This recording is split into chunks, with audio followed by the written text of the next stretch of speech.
I ate that Happy Meal last night. That was the most depressing Yeah. of my current life. Wow. So MLC had Bob Biggerstaff on earlier as a little wrap-up getaway, so we thought it would only be right to include Jim, of course, as new co-host. It's his Ski Mask Collective with Ant Mead and Jim Stansel. And we also have Earl Skakel joining us, who just did MLC just the other day. A great appearance, fun episode. And, yeah, I mean, this is crazy. We're doing a pre-record for release tomorrow, but nobody needs to know that. Is that anybody's business? I don't think so. A pre-record of a show about a past record. That's right. Yes. Yeah. One that we did yesterday. Jim, you seem like you're feeling okay. I mean, you got a cigar in your mouth. I'm feeling fine. I was going to puke. As everybody saw, my body is a temple. And so my body naturally rejects that food. I was going to throw up either way, even if I won. Right. But not like Bob, who that was just really actually a horrifying thing to see. Not in an intimidating way, more in like an unemotional sitting and eating that much food without stopping way. Yeah, it was like as time went on, it really became kind of intimidating. I was like, we're 15 minutes in. He hasn't said a word. He's just scarfing food down, you know, and able to swallow it. I couldn't get it. I just kept chewing. Yeah, right. Smoking for a little bit. I kept saying smart bites. You just got the whole fucking McChicken in your mouth. Well, yeah. I thought it was a great performance. Now, Earl, you said you saw a little bit. You said it was horrifying. A lot of viewers would have to agree. I mean, Biggerstaff has a future in gay porn. I mean, seems to have no gag reflex and an endless a talent that is unparalleled and not choking while swallowing, and his almost Hannibal Lecter-like stare, right? Which is unbelievable. Yeah, he wasn't looking around. He, if you notice, he never asked how much time was left and things like that. He sat there. He kept his eyes on the meal. Yeah, he really brought the ball. And Earl, I asked you the day before who you thought was going to win. You said Bob Biggerstaff. So you were one of the only ones that did, I believe. And so, yeah, you would have won a big bet. Well, if you look at the hot dog eating contest, which I'm obsessed with, the bigger contestants usually don't eat a lot. It's the skinnier people. Right. But Biggerstaff just has it's got like that Mark McGuire home run swagger for eating. I knew no one would beat him. That's a great way to put it. I will give you that. Yeah, he's like a thoroughbred. I mean, he's built to last at the dinner table for sure. Right. Yeah, and we all knew that from over the years. Every time he would do Kevin's show, there would normally be talk about food involved or something to the effect, a sandwich for say, a story about a Subway. So we knew that, it wasn't just a ploy that he was eating a lot. He knew he could eat a lot. So it didn't take him long to agree to the decision to do the show and do the competition. And he said today on MLC, he made over $100 in donations. Wow. Jim, you made $10. It makes a lot more sense why he does, why he likes doing the cruises now. I'll tell you that. Yeah, with all the free food. Yeah, I'm surprised he pulled in 100. But I think like anybody, like a novice who didn't know Bob would think he might have some kind of terminal illness. Really? I was thinking more along the lines of like nobody really thought that him or Jim could eat that much food. So when they saw that, they were like, "Holy shit! Yeah, I'll give this guy some cash." He looks like one of the Shriners kids growing up. And did you notice at the end when he kept walking around in circles? It's like, dang, wow, that's painful. We couldn't tell with Jim; he was just puking and just having fun over there. Well, it wasn't fun until I puked. I did not feel. I could tell. Everybody's demeanor went south as far as the contestants. So you could tell they were very uncomfortable. I ate a lot. How much did I eat? I ate 4. You ate a lot. I ate 4 sandwiches. How many? What did the hell did I eat? I don't know. 4 sandwiches, like 10 nuggets. 10 nuggets, 1 large fry, 2 McChickens, and 1 double cheeseburger. And it's not like I tapped out here. No, we know you do. You lasted the full 30. That was almost an autistic performance by Bob. I'm gonna say it. Like He just zoned in and he just did. He didn't even barely acknowledge the cat Ray or Right. Yeah, he didn't even acknowledge that he could Asterisk. possibly be on a show with, 65 to 70 live viewers that we had coming in and out of the room. It's just like, wow, he's just eating like it was practice, I love it. I love every bit of it. God bless him. God bless him. Anyway, Earl, your thoughts? I mean, going up against Bob in an eating contest is like, it's an unwinnable battle. It's like the rest of you guys look like Michael Spinks that one fight. He was going to fight Tyson, and he's just walking to the ring defeated. He's the perfect size. Like he's not obese, but he's big enough to take the heavy lifting. Right. I didn't know he was 6 foot, 6'1". I didn't think that either. I was surprised to hear that. He's got a lot of space for the food to move down. He said he hasn't even shit today, which is impressive. I know, because I know he has it because he kept threatening to send me the picture of it, and I still haven't received one. So where did it go? Picture it didn't happen. It's sleeping, man. That's a lot of work to squeeze out of that hole. Yeah, I mean that would be a long video. You have to make sure your storage is cleared. You better have a good septic system. I love it though. I mean, a lot of fun. Bob said he wouldn't do it again. Jim, is that something you would consider an eating competition? Absolutely. I'm not a coward. Oh, okay. And I could have prepped better. Yeah, I think there could have been more prep work. But besides the fact, I could have not done drinking and drugs for 3 days before it. I think the acid the night before could have thrown that off. The LSD could have gave me a dry mouth. Appetite the day after. Yeah. The appetite was there. I just couldn't stop chewing. I couldn't get it down. But anyway, no, absolutely. I'd do it again. Maybe a different cuisine. Or how about this? How about we do an athletic competition this time? I was thinking this. I was thinking the next. I don't even know if Bob, we would include Bob unless he would want to do something like that. But I think an athletic competition is on the horizon for Ski Mask Collective show. And then I'd like Chad in a free throw contest. Yes, I would love to do. Chad, Jim Stansel versus Chad free throw. I'd also like to see a swimming competition. I think that would be fantastic. But you have to eat a lot before you swim. Oh, I like that. Yeah, that'd be a blast to watch. Try to make it through the water and fight the cramps off, right? Yeah, exactly. Earl, what do you think about this? An eating competition before you get in the water. I think you should take laxatives and then eat the food and then swim. Okay, what about? I like this. I like where this is going. What about you? Okay, so you take the laxatives, you eat the food, right?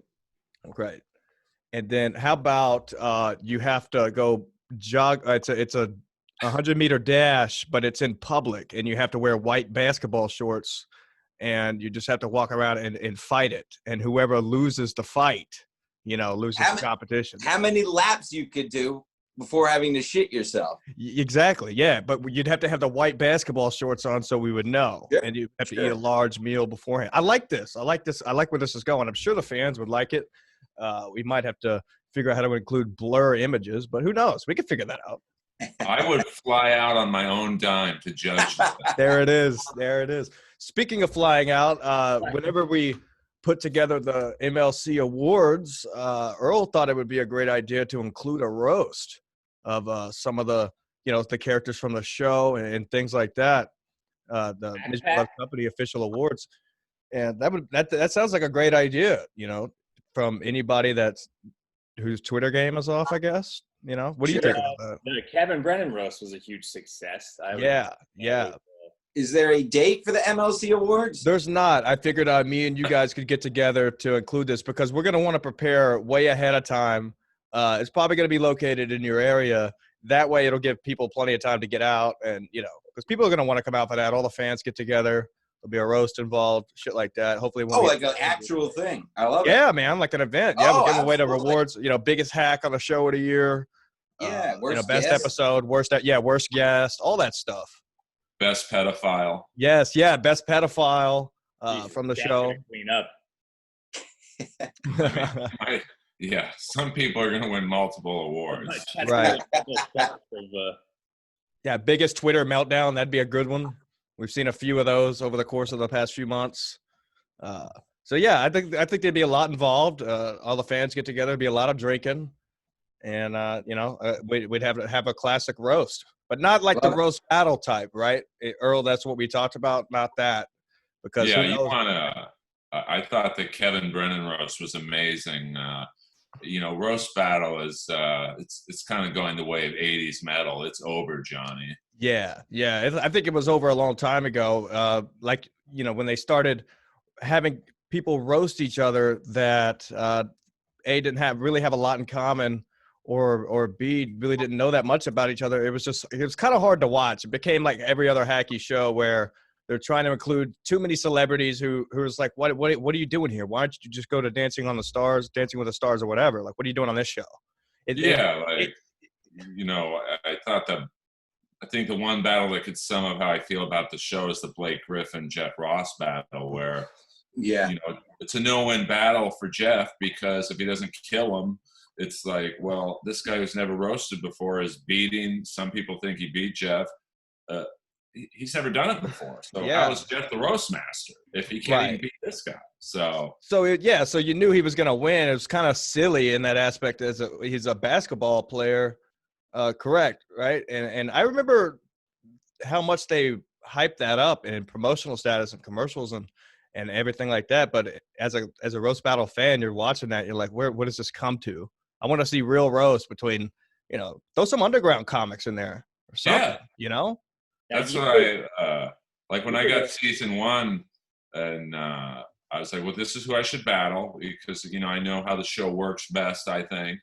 And you had my ex-girlfriend on the show. I said it'd be perfect. She's the youngest, I'm the oldest. Like, that's just good TV, right? Instead, they put me up against some Australian dude I'd never met before. Yeah, who's awesome, but so they kind of ruined the show to me from day one. Right. I've seen that on a few different shows where they'll give up what's clearly right there in front of your face that would have gotten ratings, and they just skip right over it and try something else. It's like sometimes it's okay to go the simple route. Hooked you up with the ex-girlfriend. That would have been a great roast battle, especially for a season 1. Yeah, well, because we had a battle while we were dating, which is probably why we ended up breaking up. But we stole the show at this festival we did. So it's like, well, that's the storyline. Great battle while they were dating. Let's see what it's like when they hate each other. Right. But then they were we got to get Ralphie May on, and Ralphie was the best, but he wasn't a good roaster. And just like other, in season 3, like Dolph Ziggler's an awesome dude, but he's never done it before. So I don't understand why they would do stuff like that. And also, I think, to reiterate your point, a regular roast is centered around pretty much one person that everybody at that roast knows, or everybody at that roast has prepared to roast that person. It's not like, okay, like you say, some Australian guy you've never met, now you gotta try to dig up some material for him. So that's what makes it fun, Well, in my case, it was it was not easy, because he's an amazing roast battler. He's gay, so I could, they were hacky gay jokes, but it worked on TV. Right. And, with Jimmy Carr, it was, I just bullied him. And, but I think the ship has sailed, because there's not that many people who are good at it, to be honest. So run through them all. It's like, what do you want to see? Lou Diamond Phillips battle? I don't know. Jeff. Right. Honestly, I really don't see a lot of people that are good at roast battles that would be good doing a show like that on network TV anymore. Like, even some of the guys that are just running podcast networks or just doing their own show, why would they go out and do a network show? It's kind of it's not as hyped as it used to be, in my sense. I don't know. I may be wrong. No, I think you're right. I mean, I don't know what it's like in New York, but like in LA, it's the only people who do it right now are pretty much open micers who think there's going to be a season 4 and they're trying to get on TV. And it's but in the first like year and a half, 2 years of the show, at least in LA, it was like a lot of funny people who were, it's a specialized skill. It's like slam dunking, Right. Usually the best dunkers in the NBA, they're not the best players on the team. Like, they just have amazing vertical leap with no one around them guarding them.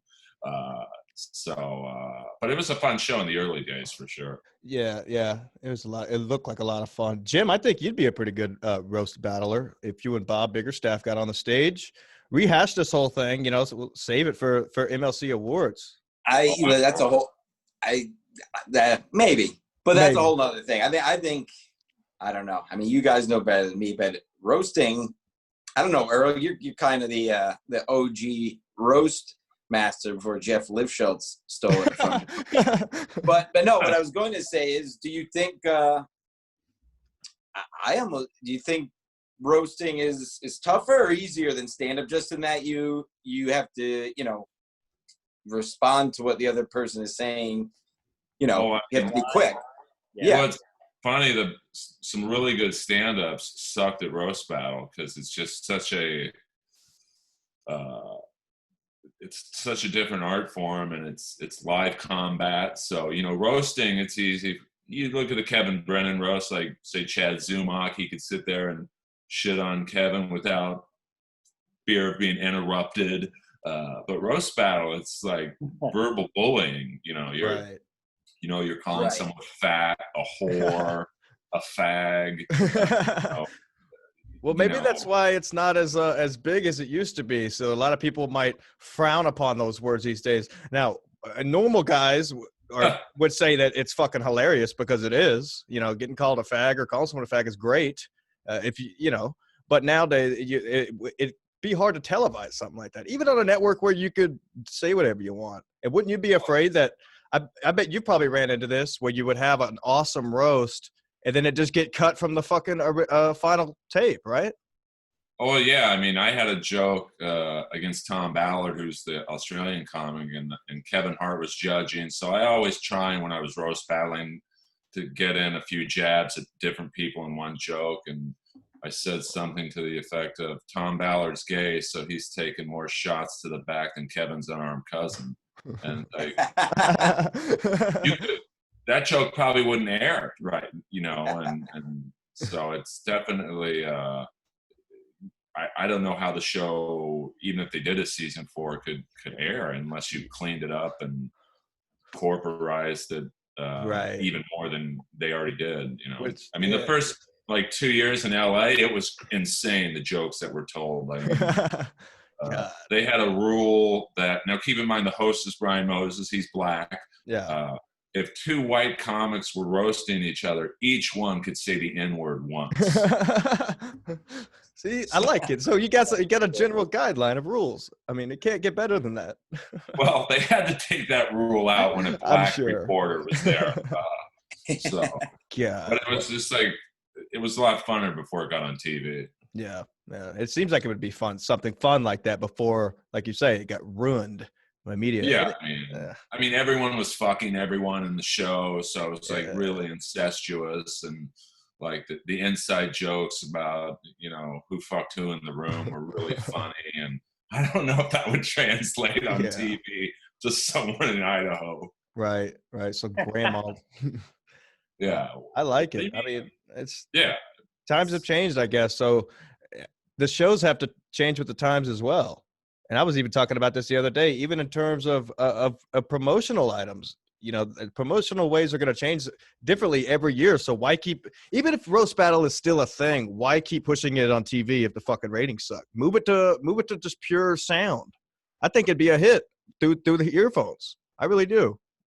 I mean, I think it could work, but like we've talked about, only if there's a storyline between the 2 people, and not a fake one, but it wouldn't be good if I roasted any of you guys, at least right now, because we don't know each other. So it'd just be kind of fake, made up almost jokes.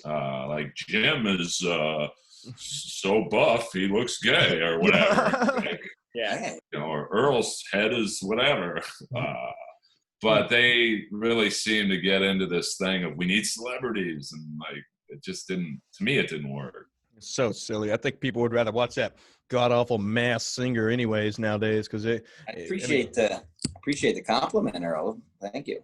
No, I mean, you almost, and I mean, obviously I've known you for let me see here, 23 minutes. I mean, your body's too good to be a competitive eater. Yeah, he looks like a transitioning lesbian on steroids, but just never worked. Yeah, well, we're looking at chest up here. Let's be Well, honest. that's all I want to look at. Yeah, well, let's go. One of my favorite parts from the eating Taking a competition turn. is when you put the water through your hair, you slick the hair back. You said, "That's for you, Beth. That's for you, Flat Cat," and then you tripped and fell into a hole. I mean, it doesn't get any better than that. I'm gonna post that clip forever. I mean, there's no way I can. I mean, that pretty much sums it all up. It does. I mean, that whole night was falling in a hole after. Yeah. We should have known. But when we were planning before the eating competition on how to set up the table and everything, we should have known. Like, this is going to get crazy. And we had an idea, but I mean, what are you going to do? That's where the times are changing. Eating competitions. Comics, eating. Yeah, is that the new frontier? New roast battle. The new roast battle. And it's always against Bob Biggerstaff. Yeah. You could have like Bruce against Bob Biggerstaff and call it toast battle. Toast battle. Just who can ever eat the most food. Right. I didn't even come up with a name of it. Silk City actually made that name up. Fat Fest. I just ran with it. I was like, all right, this will work, I guess. Yeah. It's great. Yeah. It's a great flyer. Yeah, they made the flyer too. I loved it. Yeah, I kept it as a good flyer. So my mom would be proud. Yes. I like it. Well, so much going on now. Earl, you also say now. Do you still do the Adult Swim show? Yeah. I'm the only white guy on it. So that's what I thought. I couldn't remember if it was still a thing or not. I haven't. Well, it's Tyler the Creator's cartoon, so yeah. He's so busy that a cartoon to him is like 8th on his list of things to do. Like, whereas me, it's like 1, 2, and 3. So right. Hopefully it comes back, but he just won a Grammy for best, I think, rap album. So yeah, he's a talented dude. That was a wild story, Earl. I forget, where did you say you got hooked up with him? I as much as I dislike roast battle for some things that went on, he saw me roast battle one night, and he said, I have no clue who current rappers are, so he came up to me at the store and after the show and was like, "Do you want to be my father?" And I'm like, and, I'm like, "Oh, I'm Tyler the Creator." I'm like, "Great, I'm Earl the Comic. I still don't know who you are." And he's like, "No, I have this cartoon. You have a deep voice. I'd love for you to be the dad on it." And I'm like, "Hey, great." And I'm sorry about all the things I said during the show, because this was back in that time frame where we went pretty wild. And I can't say exactly what he said because he was like, you my. And I'm like, "Hey, can I call you that?" And his big bodyguard was like, "Not if you want to live." So. Bodyguards getting involved, but that's good. So he introduced himself as Tyler the Creator. That was probably a good relationship from that point, because if it would have been some other rappers, like for say a rapper named Young Dro, well, I mean, how do you take that on? Hi, I'm Young Dro, or hi, I'm Juicy J. It's a little wacky. So Tyler the Creator, I mean, he's doing it right. He deserves a Grammy. Oh yeah, I mean, he's he's so young. I think he's only like 27, and like to see him work, like he just hires all his friends and he's very nice and says please and thank you, and like he gets it. He drives a $400,000 car. He's a pretty happy guy. Yeah, we'll be there soon, boys. Don't worry. Kevin's Beautiful Boys. We'll have the $400,000 car, but we'll use it for sweet jumps, and we'll really drive the $1 million cars around. From I'm expecting a Geo Metro with a stapled I was shopping for Geo Metros last week. I want to get one for the show and like throw a brick through the windshield and take it on tour.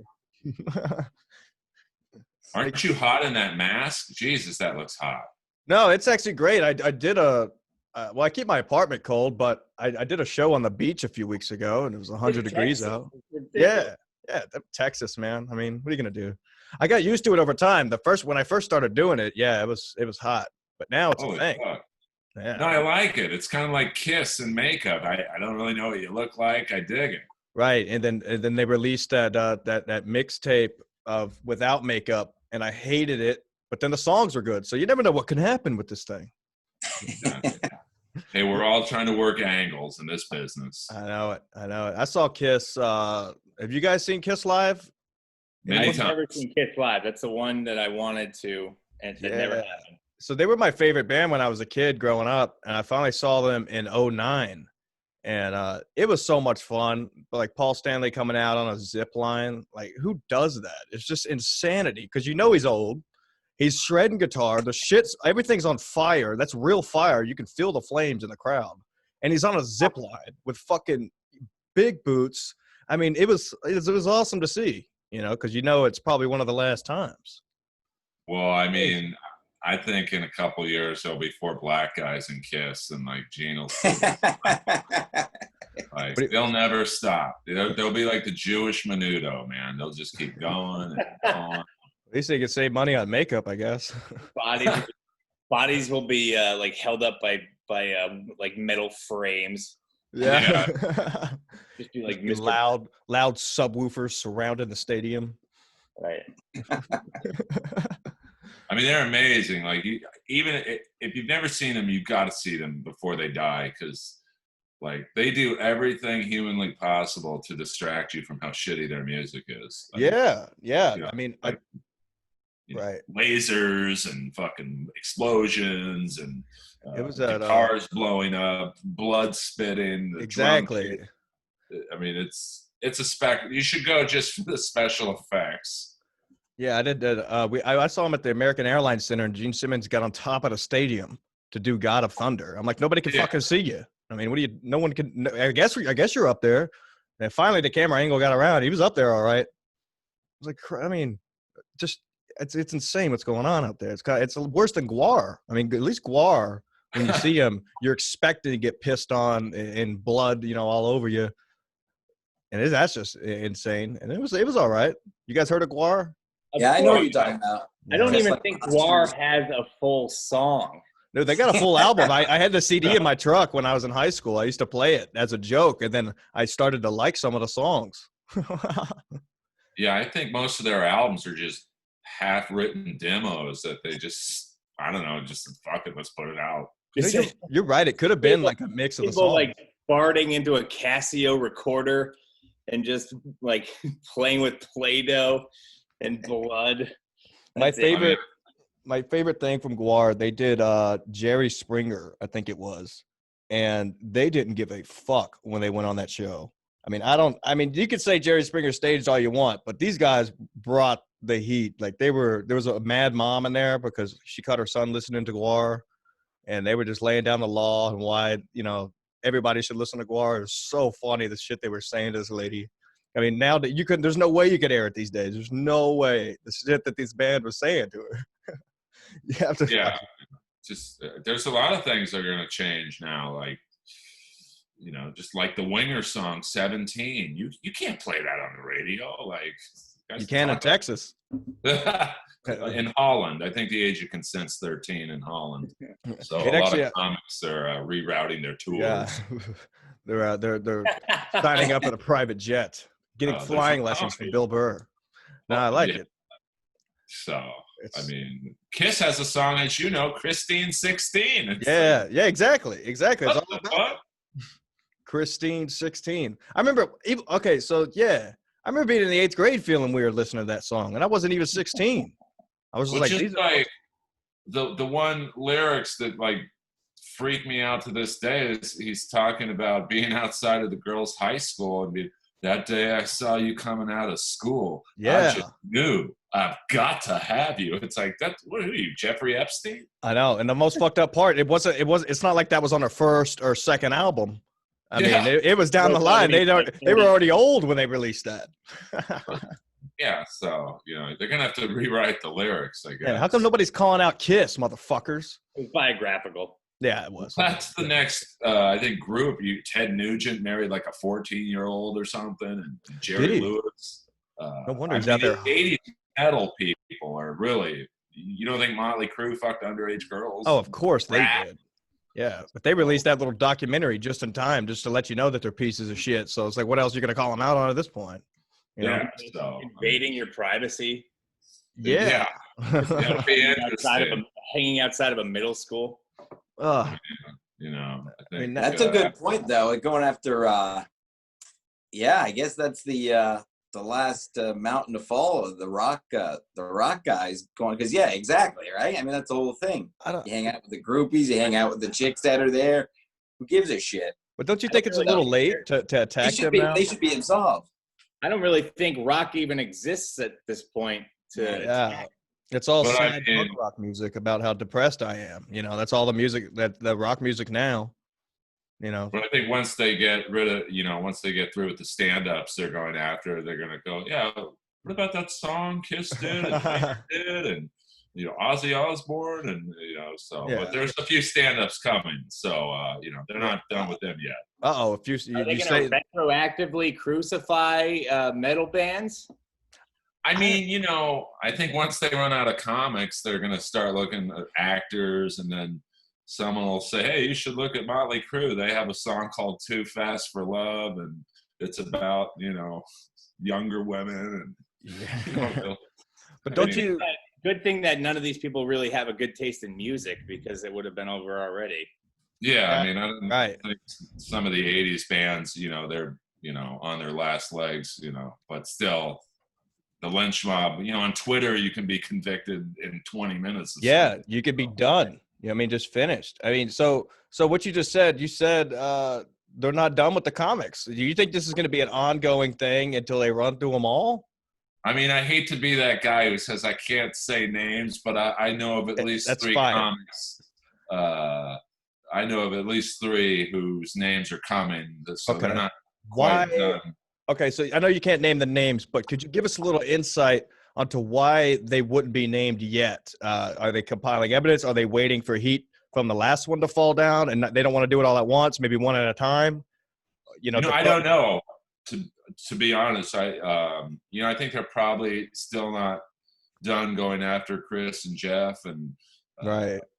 I'm wondering why this is so far. It's just been West Coast comics really that have been singled out for this, right? Jeff and Chris, right? I mean, those guys. Well, I mean, I guess Jeff would be considered an East Coast comic. Yeah, well, he's multi-coast. I mean, he's both, I guess, but But didn't New York take a hit, with Louis, and then other people were looked at, of course, and they've taken a few other hits, and it kind of seems the West Coast kind of always slid by. So this is the first time someone's really they're going hard at the West Coast and kind of laying off New York guys right now. So I mean, I'm sure there's plenty on both coasts. I know exactly. So it's like, when is this going to end? Is it a game that they're playing? Like you said, the names, but they're not released yet. It's like it almost sounds like an agenda. It's like, fuck. So you fellas out there, you see this going on, and like Earl said, he knows names. You might want to go get cleaned up. There's websites that will clean your fucking tweets up for you. It's one click of a button, gone. Don't ask me how I know. I'm kidding. But the problem is, and listen, the ages of my last three girlfriends, like when I started dating them, were 27, 19, and 26. So all legal. Right. This younger generation of girls, if you're fucking not, with 18, 19-year-old, they screenshot everything. So. Yeah. Oh yeah. They're showing. You send them a dick pic. They're showing everyone. Yeah. So and I think the problem a lot of these guys are coming up against is they burn these girls, and these girls are like, all right, you bailed on me after a week of fucking me. Well, guess what? I've got every message you texted me. Yeah, you fucked up. Harry Mason. You got to walk on eggshells, even if so. You start to get comfortable with a chick. Don't. The minute it ends, she hasn't gotten rid of any evidence or anything that you've said. Yeah. Because you get angry, you may send a text you regret, 10 minutes later. It's not going away. It's just permanent. End it well, don't Yeah. Not that this is a relationship podcast, but fuck it. First episode. No. Well, I'm hardly one who should head this podcast, but me neither. Yeah. But if you're relatively cool to the girl, even if it's a semi-bad breakup, there should be no blowback. But right. You just fuck multiple girls who are in the same circle, they're going to talk, and then your spot's blown up. Yeah, next thing you know, they're all saying you got a small piece, but in reality, they all fucked you for an extended period of time. So it's like, who's right here, you know? Well, we've all seen my dick pic, so we know that ain't true. Right. I was like, where is it? Yes, winner. Yeah. I can't even show. I used to show it to people just for laughs, just just for a reaction. But now I wouldn't dream of doing that. Well, aren't you afraid that somebody could hack your phone and get their hands on that dick pic? Well, I hope they do put it out there. It's a great pic. I love it. I don't know. There was one time in my life where I was gonna send a dick pic, and it was like 6 years ago, and I probably took the picture 40 times, and I was like, this is so fucking weird. I'm like changing the lighting. I'm like, I don't feel good about this. I never sent it. I'm like, there's nothing hot about a penis. On it. Yeah, I tried everything. I was like, there's no way to make this look good. You know, like it's. No, there is though. Really? You dress it up? I mean, I don't understand.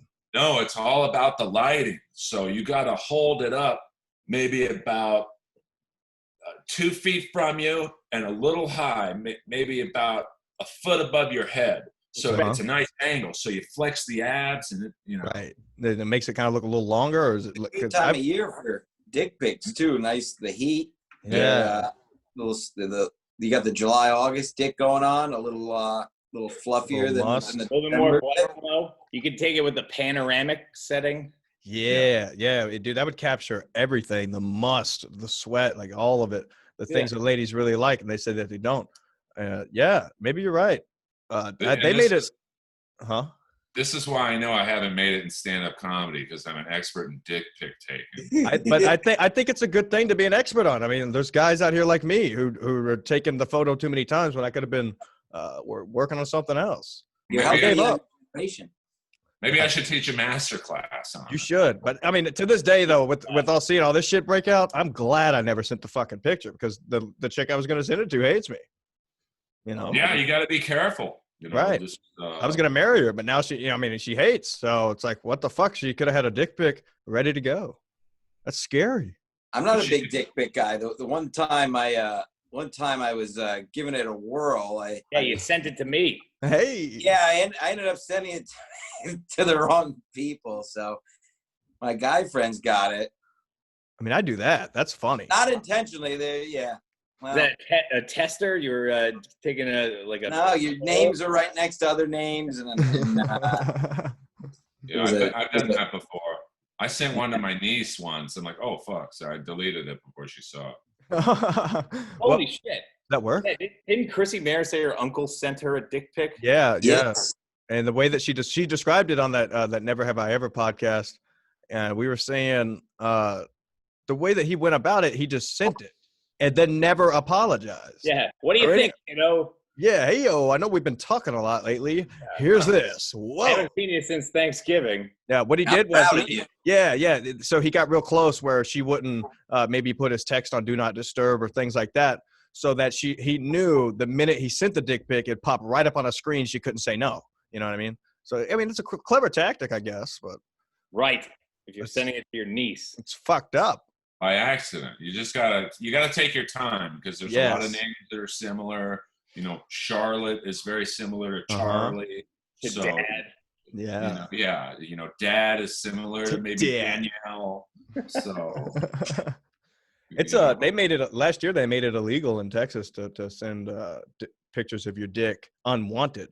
But then, don't you think if somebody requested it over the phone and you hang up the phone, you send the dick pic, and then somehow it gets mad, there's no evidence of her ever asking. So you could still. You need a dick pic paper trail. Yeah. So be sure you have that paper trail of a yes before you send the pic. Unless you're just a plumber, then I don't know if it would be an issue, right? We need a fucking asteroid. That's Earl's second master class, is how to produce a paper trail for your dick pics. Really? You have to, it's a new era we're in. So, but you're right. You could get one. I have a landline, actually. Here's my landline. Oh shit! Nice. Say I'm talking to a girl. Oh, you want to see my dick pic? You send it on your cell phone. There's no receipt, so she could burn you if you're fucking one of her friends. So. Exactly. So there's no proof of her ever asking. You gotta say, hey, I want you to download the app DocuSign, sign your name on this dotted line here, and then you send a picture of your piece, and you're good to go. Or you can use, this is a little, maybe I shouldn't be saying this on a live podcast, but there's a phone app called Signal that the messages. Oh, I know, yeah. Yeah, you can set them to disappear as soon as the other person reads them. Really? So, yeah, it's a great app. I've never thought about that. So I wonder what some other good uses for that would be. Maybe a threat, you know? Yeah. Threat.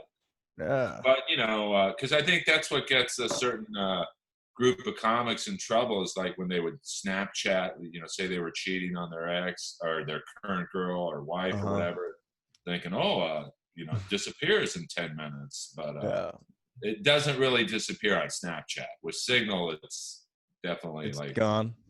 But I'm sure there's some way they could screenshot. There is. I don't trust any of those apps. Even if they couldn't screenshot it, it's still stored in a cloud. And then next thing you know, there's a data breach, and you got access to someone's Signal account, and you get to see a lot of pictures of big pieces or small pieces, whatever you're packing out there. Yeah, I mean, it's, just be careful out there, comics. Comics especially. You're under fire. You might want to clean up your timelines. Oh, absolutely. It's okay to go back and delete tweets. You don't have to read them all. Like I said, there's websites that'll do it for you. They'll delete every tweet that has any word in it. So say you go to the website, you type in 17-year-old come see me or something like that, and you click enter, it'll delete every tweet. Yeah, or you type in "Are you really 15?" They'll get rid of it. Exactly, gone like that. You guys are safe to go. You'll be selling out in no time. I love it. You be careful. I don't know. Yeah, but I guess back to what we were saying, I don't ever see rock and roll bands going under attack. They're too far gone. Why bring it back? Who's bringing back the old albums at this point? Attack the rappers. I know for a fact rappers are hanging out with underage girls because they're buying the most weed. Oh, absolutely.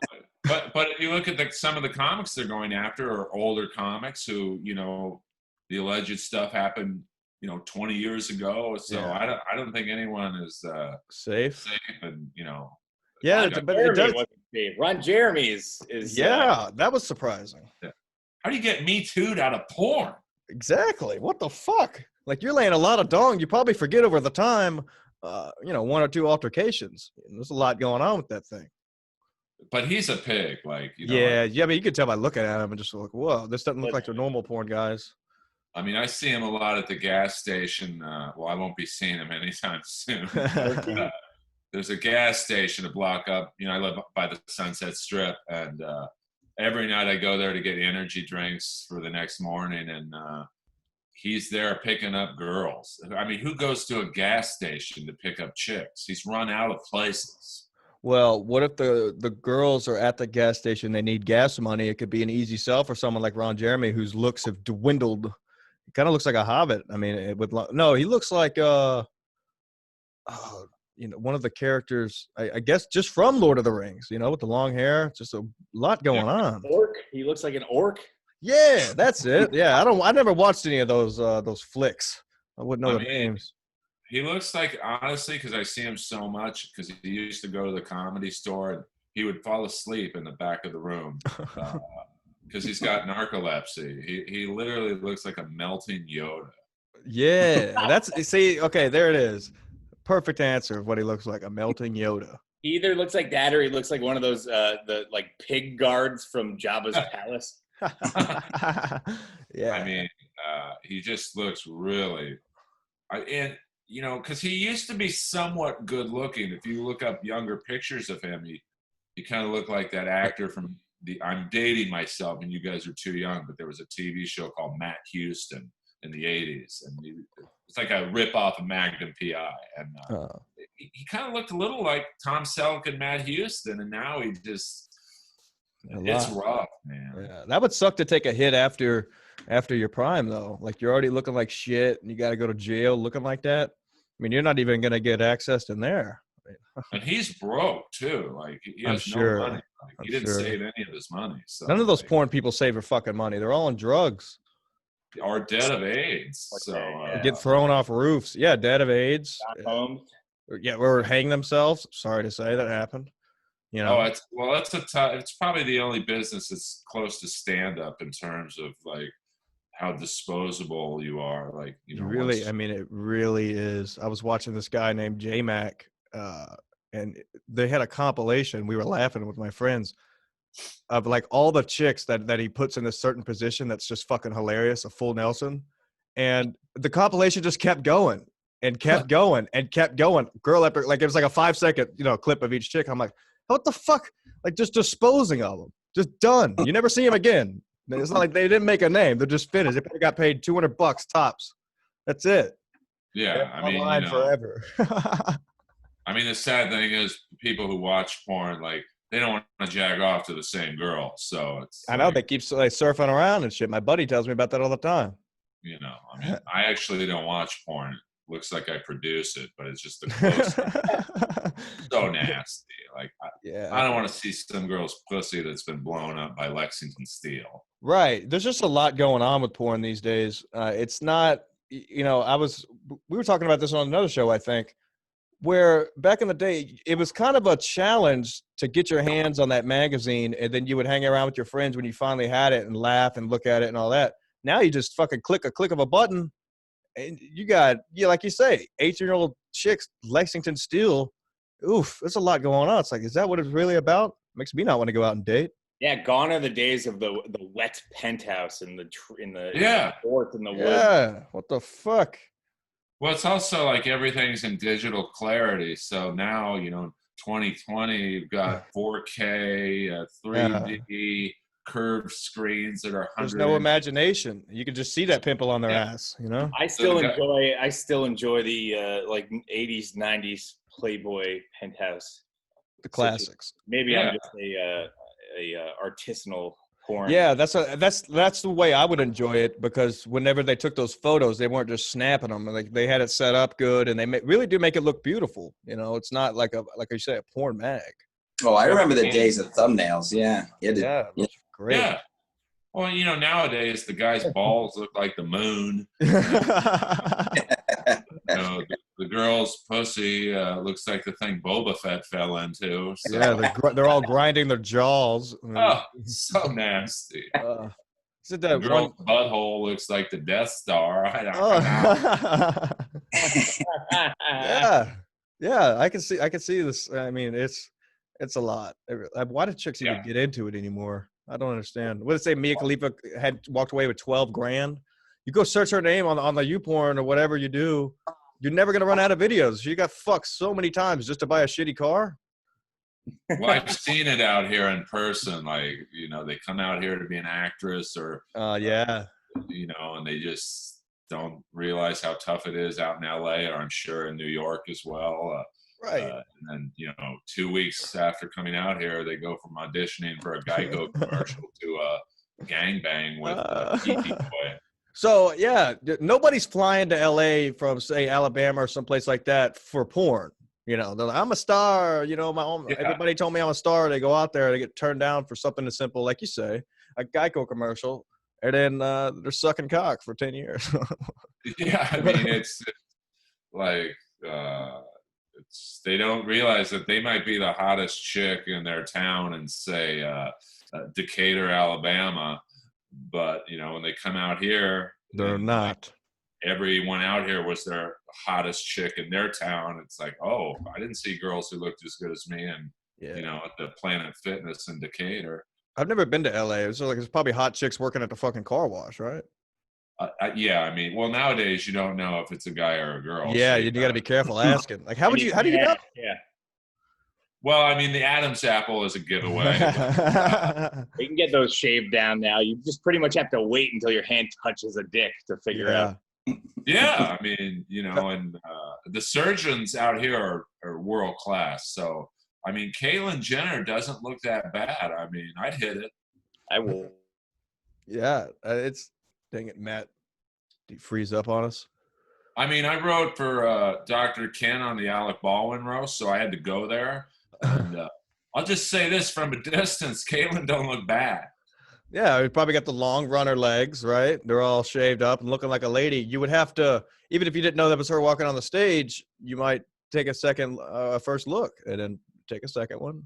And then after you found out, maybe even take a third. I mean, that's up to you. But I mean, she'd be the best looking girl in the WNBA by far. Oh, yeah. I mean, I don't know those. I know they're women, but like, It's a whole We thing. don't know that. I don't know. Yeah, but because I don't know. You watch the basketball shorts. There's not a lot bouncing around. Well, I hope there isn't.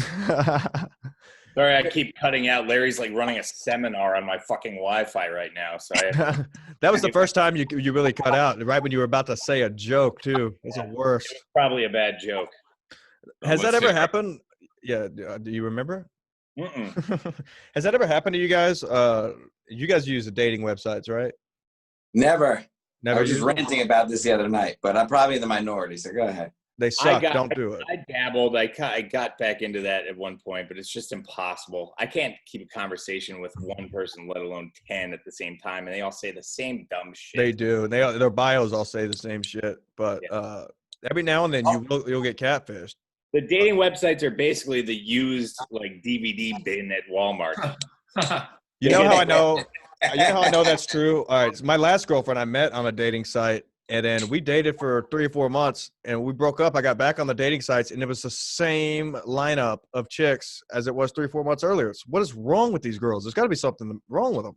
Yes. And then you end up having a like one-day conversation with Speed 2 cruise control.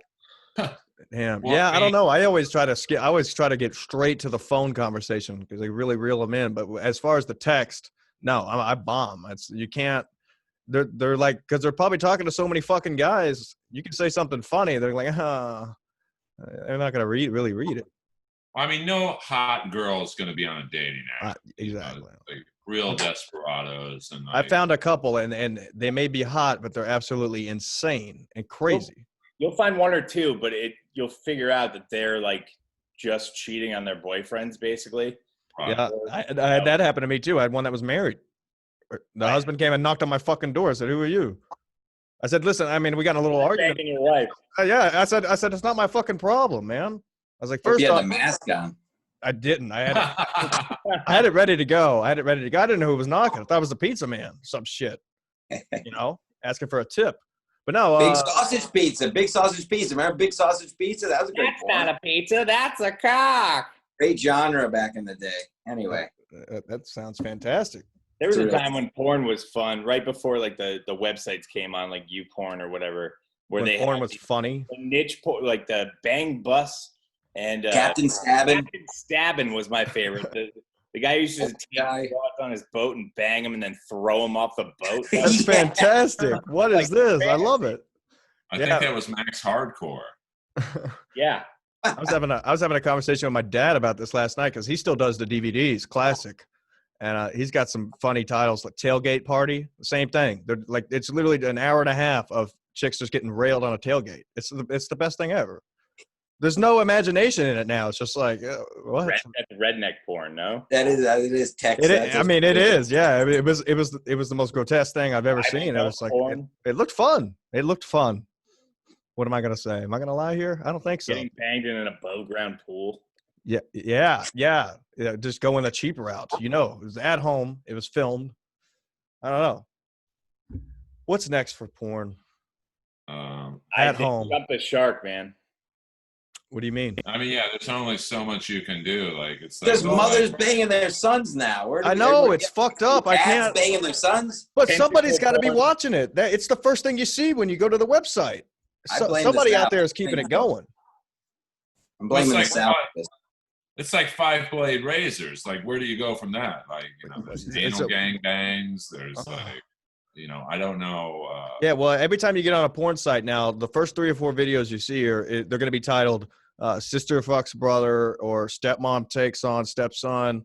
Mom catches son fucking girlfriend, so she joins in. I mean, it's all incest, all of it. Well, you know what? It does make sense because what is there? 50% divorce rates. There's a lot of stepmoms out there. Yeah, there's a lot of right.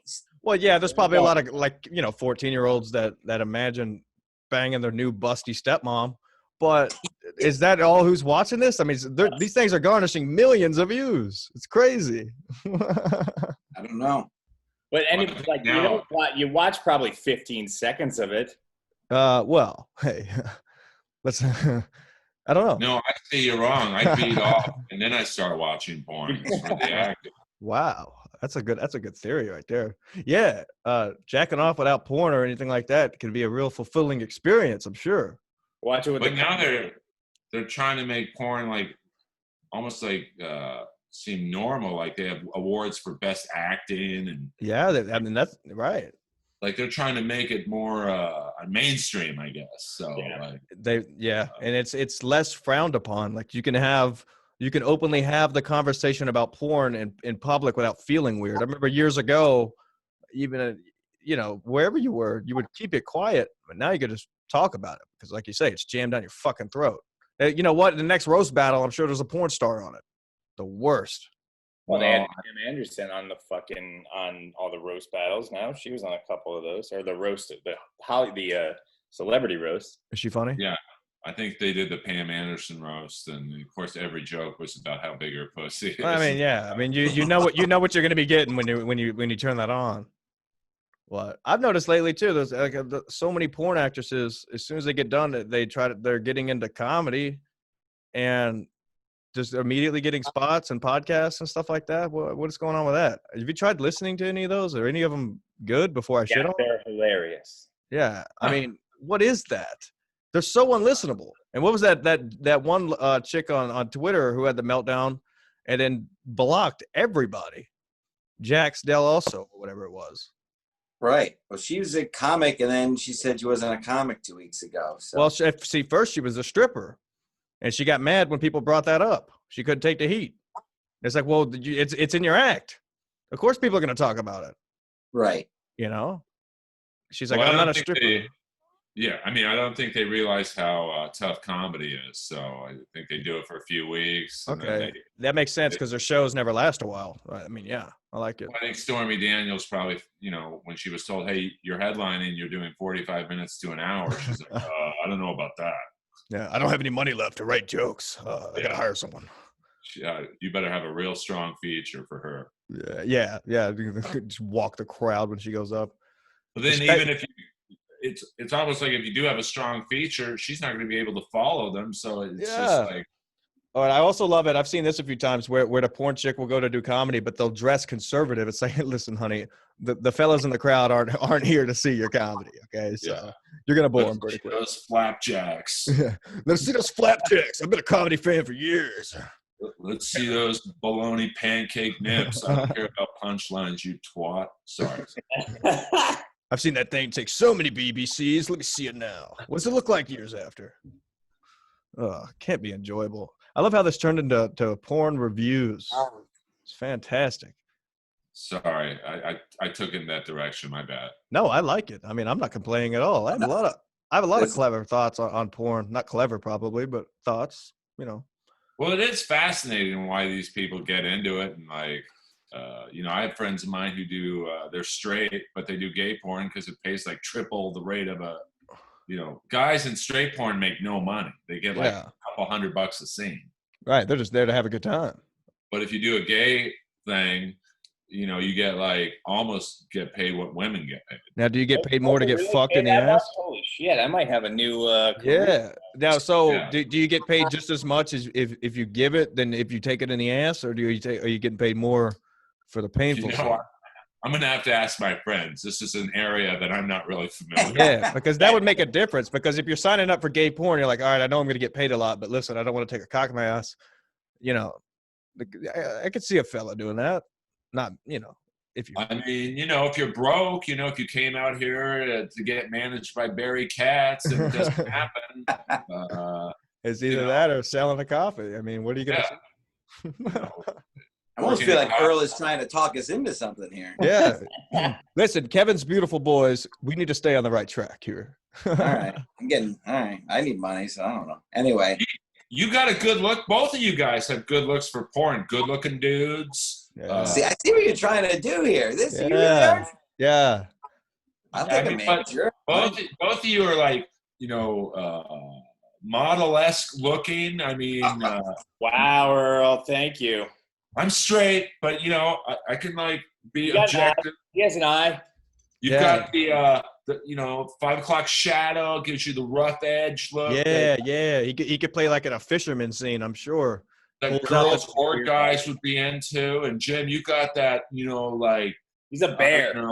You got that, like, I don't know, early Schwarzenegger, plumber guy coming in to fix the pipes, and then 2 minutes later you're greased up and buns up on the pole. Yeah, taking some pipes. I'm coming. It's like I'm coming. We could do a porn maybe about comedy and call it Open Mic, Open Gym. Wow. Yeah. I'll finance it. I've got Roast Battle Season 1 money. I can make it happen. That would make big bucks. I wonder if there's, I've never tried to look that up, if there's a comedy themed porn where someone's like doing a set and then like, the camera panels into the crowd. There's that like the big buff agent who's out there scouting, but he likes this chick. He tells her how good her comedy is. And then he just fucks her and leaves her. Oh, wait, that's Crystalia. Wait a second. I'm too close to that one. I got to be on the sidelines for that joke. Yeah, I know. I shouldn't have thrown it out there. I thought about it for a second. But hey, what are you gonna do? That's good comedy, though. You got it out there. Yeah. Hey, you never know what's gonna work, right, fellas? Right. Yeah. I don't know why people were trashing your fucking entrance, man. The entrance was fantastic. Love the entrance. I loved it. He has showmanship. I'll give him that. He does have showmanship. I was going to say that on Twitter earlier, but I thought it sounded a little fruity. I never put it out. I had a backyard wrestling federation back in my day. Oh, yeah. What the fucking mattress was, man? I saw the mattress in the video you sent me. That was a chore Mead was doing. I just got a new bed. You need to use that mattress in a video if you haven't gotten rid of it yet. I thought he was bringing it out to like throw me off the porch or something. Yeah, you should light the outside of it on fire and then get thrown off a roof right after eating a McDouble or something, And I think it'd make its rounds. There's always labor. Jim does have like an 80s, like a Buff Bagwell, Ultimate Warrior type vibe. Yeah. Matt's got maybe a little bit more Scott Hall, Cuban. Yeah, right when he turned into an alcoholic, and that's a Cuban. Right. That's what I love about those guys. Scott Hall played a Cuban, but he was from like Texas. Yeah.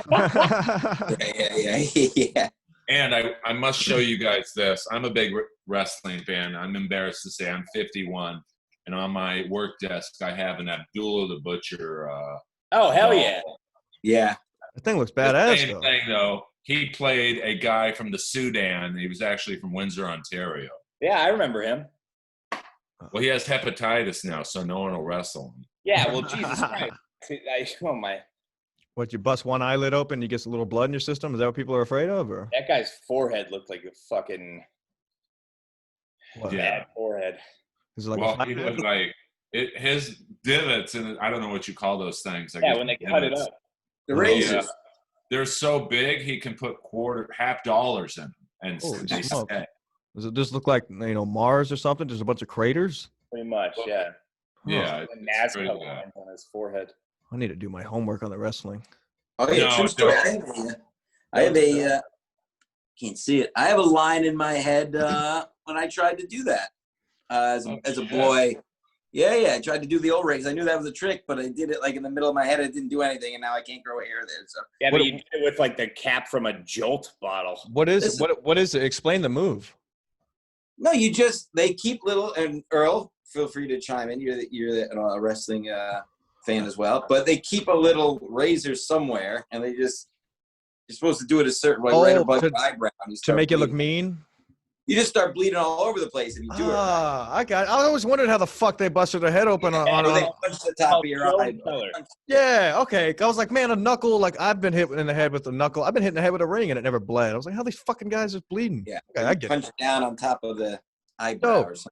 All right. Yeah, well, I mean, other than your dick, your forehead has the most blood vessels. So all you do, like Jim said, is you have if you have a wristband, you have like a broken razor, and you just go like that real fast. But some guys do it too much. My ex-girlfriend smashed my acoustic guitar across my head, and when it hit right here, it split, and it bled for probably 5-6 hours. And it wasn't big enough. Huh? Was your ex-girlfriend Jeff Jarrett? Probably about the same. She was mean. Big fan, at least, of him. He had some nice tits. Right. I think she's in a mental ward now. I like it. Sounds perfect for roast battle. Get her ready. No, she won't even. I don't even. Ugh. No thanks, fellas. We're all single guys here. We can get out there. We need to put out a some kind of video for you, Jim. The fans are asking. Well, today I'm starting I'm going back. I made a statement on Twitter. I got to lose some weight. Going back to beautiful boy status. Okay. So we'll see. I'm saying it live, so now I have to do it. And, all right. But we'll see. You're 5'6", 217, which is according to my cornermen, I'm 5'2", because they don't know how to add inches. You would look like an Oompa Loompa if you were 5'2", right? I was looking at the wrong line. Give me a fucking break. Anyway, you're 5'6", 217, which is atrocious. You're trying to get down to 200 at least. Right. I say 180, Jim. I say 180 would be a nice cut. That's the end game. That's the end game. Let me get the 200 first. Jesus. Yeah. Well, hey, it's middle of summer. It's going to be a lot easier to do now than it is when, you're eating chili every fucking night or marshmallows and shit. Get out there and, I guess, sweat. Is that what you do? I guess. I need to gain some weight. Help me out, Jim. Help me here. Help me. I used to be I was a certified personal trainer for years there. I actually trained, I worked at a Jewish community center, so. Who'd you train? Yeah. Not the strongest people, let me tell you. But God bless them, they tried. Strong-willed. Yeah. Strong, bank department. Okay. I like it. So, Earl, what would you say? You're going to go back on Misery Loves Company? You're a big fan of that show, right? So you were excited to do that show with Kevin? Well, I like how Kevin keeps it real. You know? That's why we love him. Yeah. I really appreciate, I don't know what it's like, where you guys are at, but, LA comics are, not all, but there's a percentage that are pretty fucking phony, and it drives me up a wall. So yeah, I mean, you guys get that rap. You get the rap everywhere, LA's. Well, I think because there are so many people out here who just do comedy until the acting career, kicks in.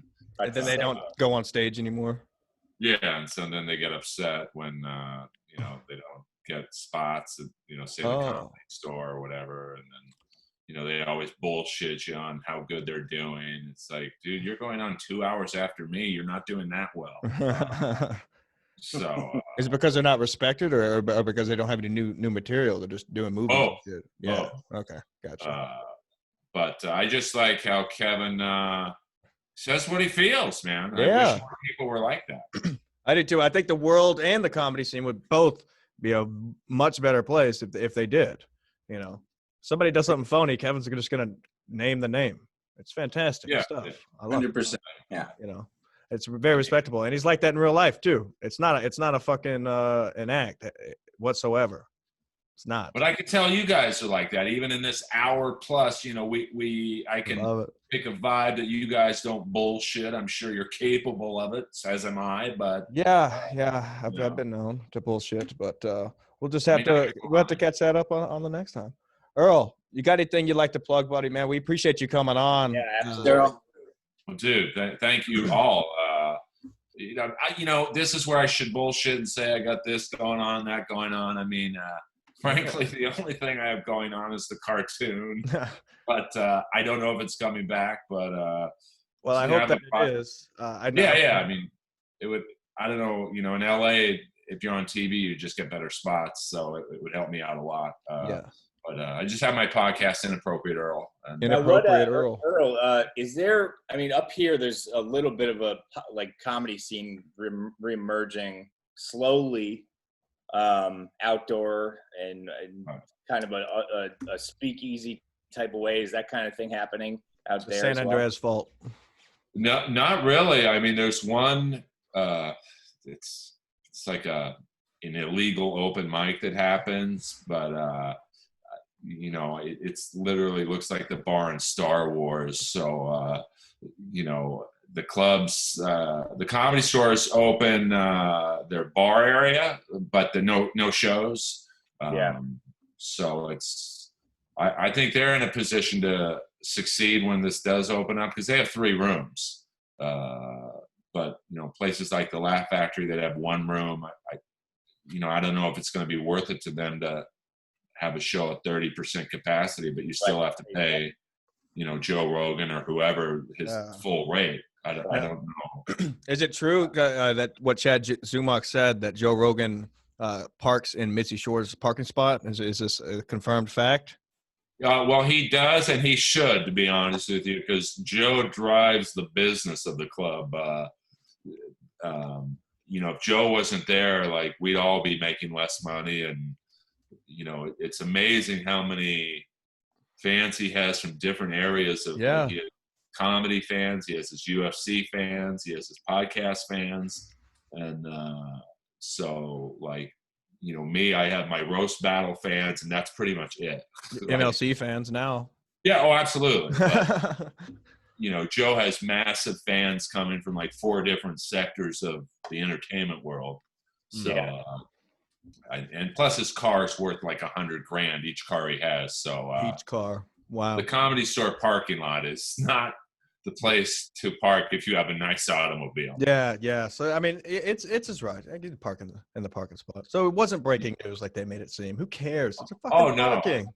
I don't think he's so nice though. I don't think he'd care if I tell people. He tips the parking lot guy $100 every time, and like he's. How do you get that gig? He's amazing to the comics who work there, because it's a thankless job if you're a door guy and you're a comic and you're seeing everyone go up but you, and so Joe's like he's a comic's comic, which usually is an insult. Because it means you'll never make it. Comics like you, but no one else likes you. Right. But, he's like a high-end comics comic. High-end comic. Well, I mean, I guess I would have to agree. He does arenas here, and a lot of people in the small town I live in, that's the only comedian they know. I mean, it's the truth. It really is. Any chance? Go ahead. No, go ahead. Go. I was just going to say, before we wrap this up, any chance of ever moving out of LA before the San Andreas fault, or the business just gets crazy? I mean, I love it here. So I know like New York's a better comedy city, and I think I'd do well there just because I think you'd clean up. I think you'd clean up in New York. I mean, it would take me a while to establish, no one knows who I am pretty much there, but I mean, LA's the worst town to do comedy in, because there's pretty much only the clubs, and you're not getting on there unless you're on TV a lot. And I'm on enough to get some spots, but when I've only done comedy in New York once, but I think I did like 6 shows, got paid for most of them. It was like, wow, this is fucking fun. Yeah, just traveling around, doing different spots, probably different at each one, different types of crowds. Yeah, but for cartoon acting and commercials, this LA, I know it happens in New York, but LA is the prime spot. So I'll probably stay here forever, but I like to branch out more. I like it. Every time I talk to somebody from LA, it makes me not want to go there even more. So Earl, we wish you the best. It's great to come out. We'll do shows together. It's great to come if you're established. Right. If you're like unknown, not unknown, but I don't know, if you don't have anything going on at that moment, I would suggest not coming out, just because right. Comedy Store, Improv, Laugh Factory would be like, who are you? I know. I mean, they just got to check out the eating competition from yesterday, and it'll be a clear sign that this train is rolling. I mean, whew. I mean, that was a lot.